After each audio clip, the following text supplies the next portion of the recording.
Hello, how are you doing today? Or better yet, how have you been? How have you been today in this cycle of your life? Just how have you been? What sort of like what do you feel that you're embodying right now?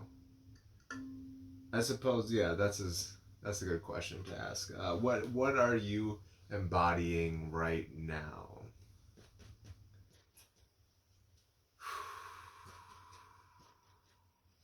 Yeah, so I think what I want to do is just get a little information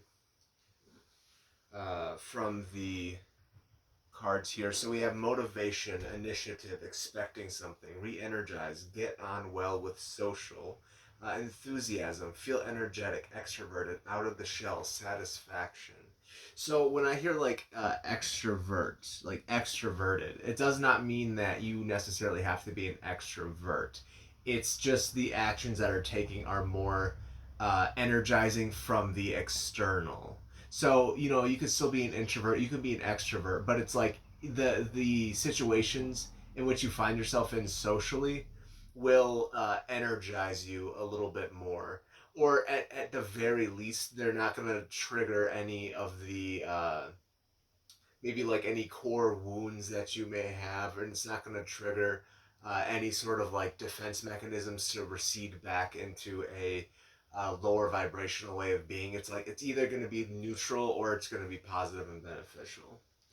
So then, like satisfaction, like motivation, initiative, like these are some very like action oriented, action centric sort of things.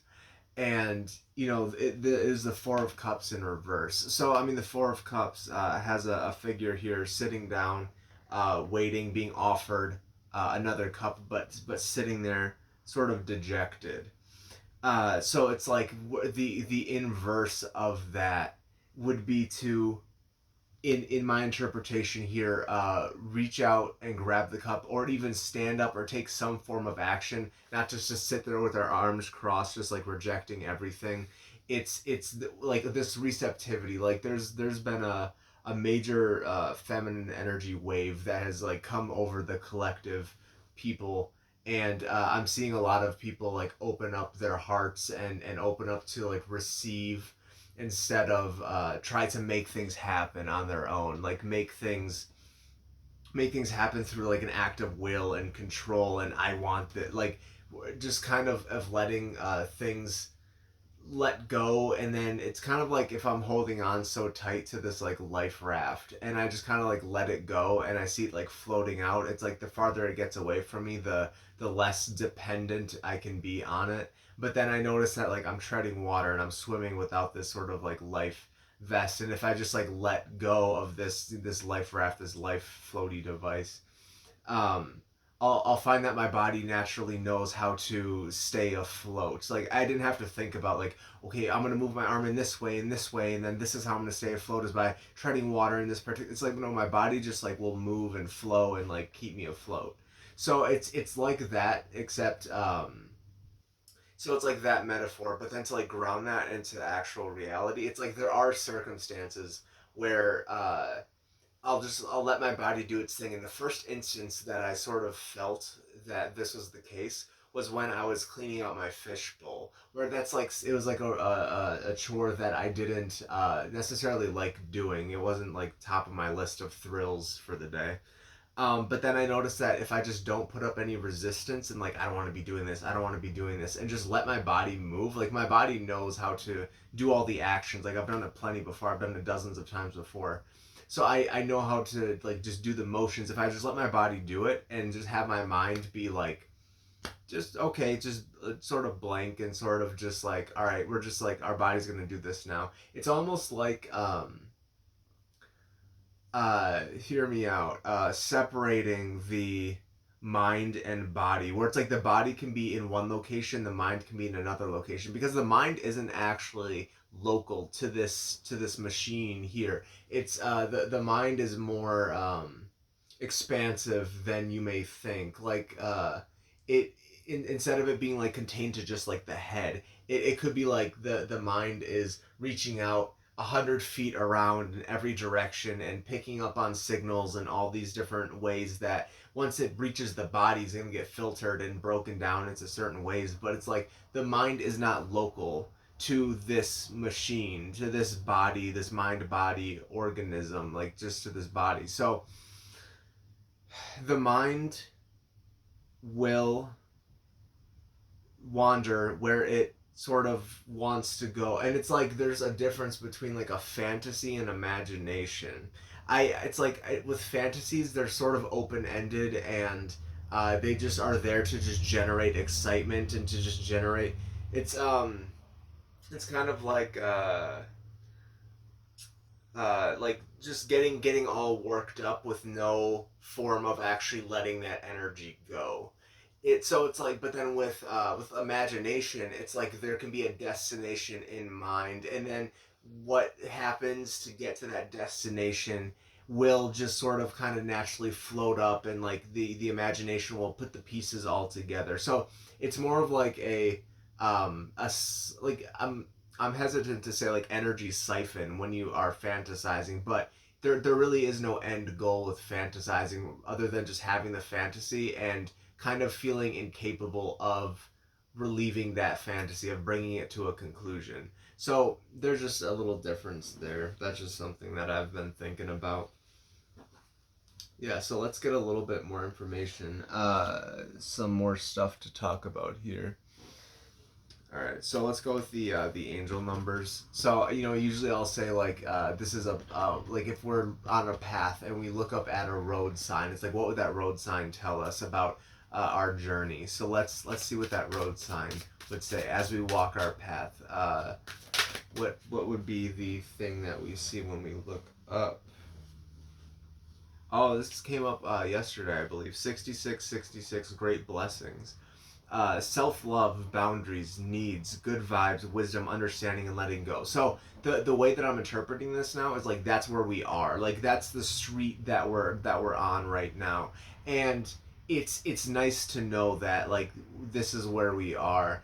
And I think it's I we could always say like ask what where we're going to end up, like what's the next signpost on the road. But for now, it's nurture yourself, your needs, desires, and boundaries. Let go of things that are weighing you down. Make space for something meaningful and expand your spirit to all areas of your life. That big love, opportunity, or job needs to squeeze in somewhere. So yeah, it's like we need to. There's no need. There's no imperative. The human language gets tricky when just trying to explain things because it's laden with like innuendo and different like layers of meaning. But in any case, making space for these things to come into your life, um, where it's like if your time is filled with all these different things and you have no time to add in anything new, it's like something has to give, and odds are is that everything like 100% of what is being done is not totally beneficial. Like everything could be, working for your highest good, but some things are just less efficient and could be dropped for the sake of a better thing coming in to better optimize your way of being. So this letting go is like it could feel a little bit nerve wracking, a little bit nervous because uh, we're giving up something that like works. This thing works. It may not be efficient, but it works. But it's like having the trust and the faith that once we set that down, once we open up our time, that these good things are just waiting to come into our lives. Like we've refined ourselves to such a point where we're discerning and we're magnetic towards these good things that are being attracted to us. So it's like we don't necessarily have to worry. We still have to be kind of discerning about this, but we don't have to worry about all this like negative stuff coming in, like just inherently. Like we're aware enough to know that what is coming in, if it will be for our highest good or if it is something that needs to be let go of. So like even as I say that, so it's like I'm putting myself in a sort of checkmate here, where again like smoking is a habit of mine, and it's like is it serving its purpose? Is it for my highest good? Is it aligned with me? Like all this stuff. So it's like to say like okay, maybe like let go of that, and then there's this feeling of like no, I don't want to, like a dependency, like a no, I don't want to. But then on one side of that is like, well, then that means there might be something to look into. But then on the other hand is like, if everything is functioning fine. So this, I just bring this all up for total transparency because it's something uh, to just kind of like open up about and be kind of honest about. Is like that's sort of like where my mind went after like hearing what I had just said. Yeah, so then let's get a message from our higher selves here. So like directly, what our higher selves say to us at this moment for our highest good? What would they want us to know right now if they were to give us a single message that would be for all of our highest good? What would that be? What would that be? Please consolidate the message, please and thank you. Wow. Wow, wow, wow.